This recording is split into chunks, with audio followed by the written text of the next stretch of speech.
विद्यार्थी मित्रांनो नमस्कार. आपल्या ज्ञान मेंटर मिलिंद पाडेवार या यूट्यूब चॅनलमध्ये तुम्हा सर्वांचे पुन्हा एकदा स्वागत करतो.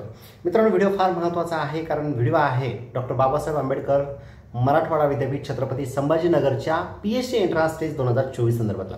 मित्रांनो, आज दिनांक 26 सप्टेंबर 2024 रोजी विद्यापीठाने एक गाईडलाईन्स ज्या आहेत पेट 2024च्या जी परीक्षा 3 ऑक्टोबरला होणार आहे, तर ह्या परीक्षेविषयी गाईडलाईन्स दिलेल्या आहेत. तर ह्या गाईडलाईन्स काय आहेत, परीक्षा पॅटर्न काय आहे, महत्त्वाच्या डेट्स कुठल्या होत्या, या सगळ्याच विषयावर आपण चर्चा करणार आहोत.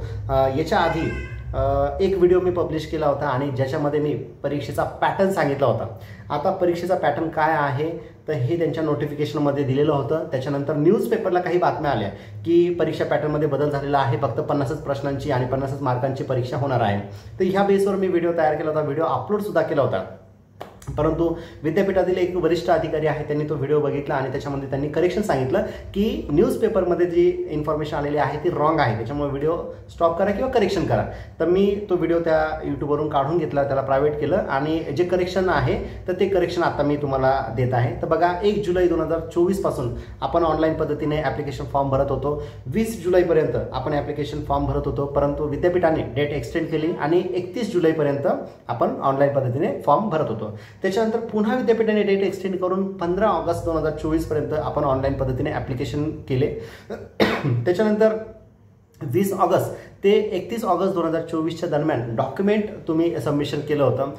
कंप्लायन्स ऑफ डॉक्युमेंट जे आहे ते 1 ते 5 सप्टेंबर 2024च्या दरम्यान झालं होतं. आता मित्रांनो बघा, ज्यावेळेस नोटिफिकेशन आलं त्यावेळेस नेट, सेट, गेट किंवा MPhil क्वालिफाय असणाऱ्या विद्यार्थ्यांना सुद्धा परीक्षेचा फॉर्म भरायचा होता आणि त्यांना परीक्षा द्यायची होती असं त्यांच्या नोटिफिकेशनमध्ये त्यांनी दिलं होतं. परंतु विद्यार्थ्यांचं आंदोलन बघता किंवा त्यांचा निषेध बघता विद्यापीठाने तो निर्णय मागे घेतला आणि ह्या विद्यार्थ्यांना नेट, सेट, गेट किंवा MPhil क्वालिफाय असणाऱ्या विद्यार्थ्यांना परीक्षेतून सूट देण्यात आली.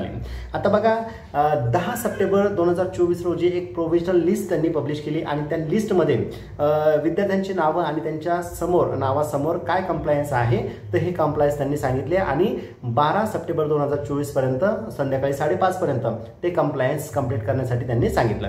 पुढे ही डेट एक्सटेंड करून 14 सप्टेंबर 2024 रोजी 3:30 वाजेपर्यंत ही डेट त्यांनी एक्सटेंड केली आणि विद्यार्थ्यांना टाइम दिला. आता मित्रांनो बघा, त्यानंतर 18 सप्टेंबर 2024 रोजी फायनल लिस्ट ज्या आहेत म्हणजे पात्र विद्यार्थी, अपात्र विद्यार्थी आणि एक्झम्प्टेड विद्यार्थ्यांची लिस्ट पब्लिश झाली. मित्रांनो, आता लिस्ट पब्लिश झाल्यानंतर विद्यार्थ्यांच्या मनामध्ये प्रश्न आला की आता समजा काही विद्यार्थ्यांनी डॉक्युमेंट व्हेरीफाय केलीच नव्हते तरीही त्यांचं डॉक्युमेंट व्हेरिफिकेशन आलं आणि त्यांच्या नावाच्या समोर जे काही डॉक्युमेंट आहे ते कंप्लायन्स करायला त्यांनी सांगितलेलं होतं. तर आता डेट निघून गेलेली आहे कंप्लायन्सची, आता कसं करणार विद्यार्थ्यांच्या मनामध्ये प्रश्न होता. पण मित्रांनो, ज्यांच्या नावापुढे नॉन क्रिमिलियर किंवा कास्ट व्हॅलिडिटी हे ऑप्शन दिलेलं असेल तर अशा विद्यार्थ्यांनी काय करायचं आहे की पुढच्या 6 महिन्यामध्ये म्हणजे जर तुमचं ॲडमिशन झालं PhD साठी तर पुढच्या 6 महिन्याच्या आत तुम्हाला ते कंप्लायन्सेस कंप्लीट करायचे आहे. दुसरी लिस्ट जी लागली होती ती एक्झाम्प्टेड विद्यार्थ्यांची आहे. तर एक्झाम्प्टेड विद्यार्थ्यांनी काहीही करायचं नाही आहे. जोपर्यंत पेट परीक्षा होत नाही आणि पुढची गाईडलाईन्स येत नाही तोपर्यंत काहीही करायचं नाही. तिसरी लिस्ट जी होती ही अपात्र विद्यार्थ्यांची होती. मित्रांनो, ज्या विद्यार्थ्यांनी मार्क मेमो किंवा मार्कशीट किंवा TC जमा केले नाही किंवा अटॅच केले नाही तर अशा विद्यार्थ्यांची नावं याच्यामध्ये अपात्र किंवा नॉट अलाउड एक्झाम या पॅटर्नमध्ये त्यांचे नाव आलेले आहेत. अशा विद्यार्थ्यांना काहीही करता येणार नाही. मित्रांनो, विद्यापीठाचे जे वरिष्ठ अधिकारी आहेत PhD सेक्शनचे त्यांच्याशी माझं यावर चर्चा झाली. त्यांचं म्हणणं होतं की जवळपास कंप्लायन्सेस कंप्लीट करण्यासाठी किंवा फॉर्मच्या ज्या त्रुटी आहेत त्या कंप्लीट करण्यासाठी आपण जवळपास 1 महिन्याचा वेळ दिला होता. या 1 महिन्याच्या कालावधीमध्ये विद्यार्थ्यांनी ते कंप्लायन्सेस कंप्लीट करणं गरजेचं होतं. परंतु विद्यार्थ्यांचा हलगर्जीपणा म्हणा किंवा त्यांनी त्या गोष्टीकडे गांभीर्याने बघितलं नाही, ईमेल बघितले नाही, तर आता विद्यार्थ्यांना काहीच करता येणार नाही. कारण फायनल लिस्ट ज्या आहेत त्या पब्लिश केलेल्या आहेत. त्याच पद्धतीने टाइम टेबलसुद्धा जे आहे ते विद्यापीठाने पब्लिश केलेलं आहे. त्याच्यामुळे आता काहीच करता येणार नाही. मित्रांनो, लिस्ट जी लागली आहे त्या लिस्टच्या नावापुढे म्हणजे काही मार्क तुम्हाला देण्यात आलेला आहे. तर बघा, काही विद्यार्थ्यांच्या नावापुढे डबल @ दिलेला आहे. याचा अर्थ आहे की पुढील 6 महिन्यांच्या डॉक्युमेंट क्लिअर करायचं आहे आणि काही म्हणजे ज्यांना अलाउडच नाही आहे तर अशा विद्यार्थ्यांच्या नावापुढे हॅशटॅग दिलेला आहे. तर त्या हॅशटॅगचा अर्थ आहे की तुम्ही परीक्षेसाठी इलिजिबल नाही आहे किंवा अपात्र आहात तुम्ही.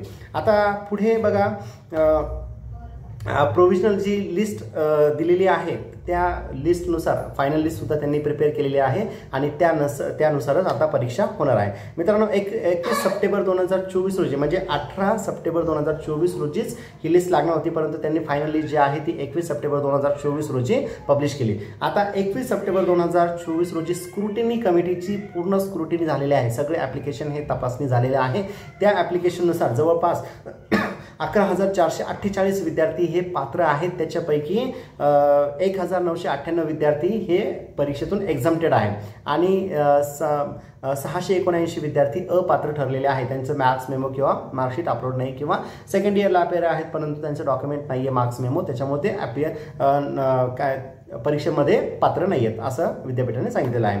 आता मित्रांनो जे टाइम टेबल आलेलं आहे या टाइम टेबलमध्ये डेट जी आहे 3 तारखेची आहे आणि 3 तारखेला 4 स्लॉटमध्ये ही परीक्षा होणार आहे.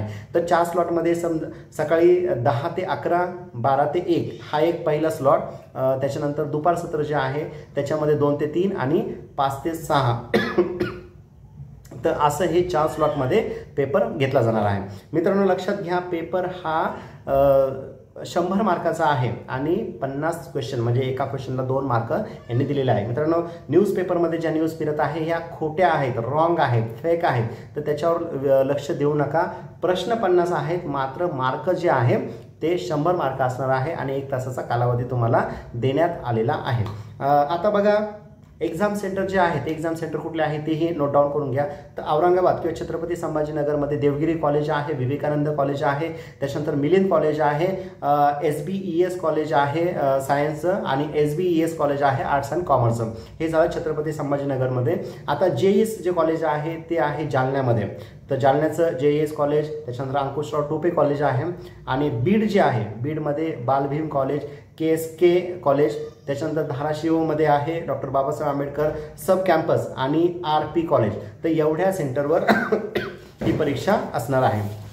मित्रांनो आज दिनांक 26 सप्टेंबर 2024 रोजी विद्यापीठाने सांगितल्याप्रमाणे हॉल तिकीट जे आहे किंवा ॲडमिट कार्ड जे आहे ते पब्लिश केले जाणार आहे. मात्र आत्ता वाजले आहेत 9 परंतु आतापर्यंत ॲडमिट कार्ड अपलोड झालेले नाहीत. काही वेळातच अपलोड होऊ शकतात. तर अपलोड झाल्यानंतर तुम्हाला ॲडमिट कार्ड डाउनलोड करायचं आहे. त्याच्या आधी विद्यापीठाने काही गाईडलाईन्स तुम्हाला परीक्षेसाठी दिलेल्या आहेत त्याही खूप महत्त्वाच्या आहे. मित्रांनो व्हिडिओ थोडासा मोठा होऊ शकतो पण फार महत्त्वाचा आहे, त्याच्यातले पॉईंट्स फार इम्पॉर्टंट आहे. आता बघा परीक्षा केंद्रावर तुम्हाला 45 मिनिटं अगोदर आधी तुम्हाला त्या ठिकाणी पोहोचायचं आहे. ॲडमिट कार्डवर लेटेस्ट जो पासपोर्ट साईजचा फोटो असेल तो तुम्हाला चिटकवायचा आहे आणि साईनसुद्धा तुम्हाला त्या ठिकाणी करायची आहे. मित्रांनो परीक्षा ही ऑफलाईन पद्धतीने होणार आहे. तर तुम्हाला परीक्षा ऑफलाईन देत असताना बॉल पेन आहे जो ब्लॅक कलरचा तुम्हाला वापरायचा आहे जाड पॉईंटवाला, तर तो पेन तुम्ही सोबत घेऊन जा. आता बघा OMR बुकलेटमध्ये जी माहिती आवश्यक आहे ती व्यवस्थित माहिती तुम्हाला भरायची आहे. सीट नंबर आहे हा 16 अंकाचा सीट नंबर आहे, तो तुमच्या क्वेश्चन पेपरवर तुम्हाला व्यवस्थित लिहायचा आहे आणि OMR शीटवर देखील तुम्हाला व्यवस्थित लिहायचा आहे. आता बघा ॲडमिट कार्डवर जो काही विषय कोड आहे तो सुद्धा तुम्हाला OMR शीट आणि क्वेश्चन पेपर या ठिकाणी तुम्हाला मेन्शन करायचं आहे ज्या ठिकाणी तुम्हाला ते रिक्वायर्ड इन्फॉर्मेशन आहे त्या ठिकाणी. आता बघा क्वेश्चन पेपरवर जे आहे तर या ठिकाणी तुम्हाला डार्क सर्कल करायचं आहे. 4 ऑप्शन तुम्हाला दिले जाणार आहे. ते 4 ऑप्शनवर तुम्हाला व्यवस्थित जे करेक्ट ऑप्शन जे असणार आहे त्या ऑप्शनला तुम्हाला क्लिक करायचं आहे. एकाच क्वेश्चनचे मल्टिपल जे डार्कनेस आहे सर्कल डार्क करायचे नाही. असं जर केलं तर तुम्हाला त्या क्वेश्चनला काही मार्क मिळणार नाही, 0 मार्क तुम्हाला मिळतील. तर ती एक आपल्याला काळजी घ्यायची आहे. OMR शीटवर आणि क्वेश्चन पेपरवर सुद्धा तुम्हाला व्यवस्थित नंबर टाकायचा आहे.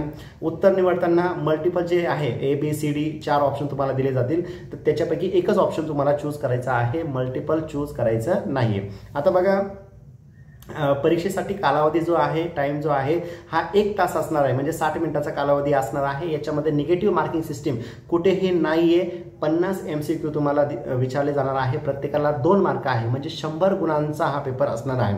आणि मित्रांनो परीक्षा संपल्यानंतर तुम्हाला प्रश्नपत्रिका आणि बुकलेट म्हणजे OMR शीट जे आहे दोन्ही सुपरवायझरकडे जमा करायचं आहे. कुठलीही प्रत तुमच्याकडे असणार नाही, फक्त तुमचा बॉलपेन जो आहे तो तुमच्याकडे असणार आहे. तर मित्रांनो ह्या ज्या छोट्या छोट्या गोष्टी आहेत या सगळ्या तुम्ही व्यवस्थित लक्षात घेतल्या पाहिजे आणि त्या पद्धतीने परीक्षेला सामोरं गेलं पाहिजे. तर मित्रांनो येणाऱ्या या PhD एंट्रन्स टेस्ट 2024 साठी तुम्हाला सगळ्यांना माझ्याकडून खूप खूप शुभेच्छा आहे. धन्यवाद.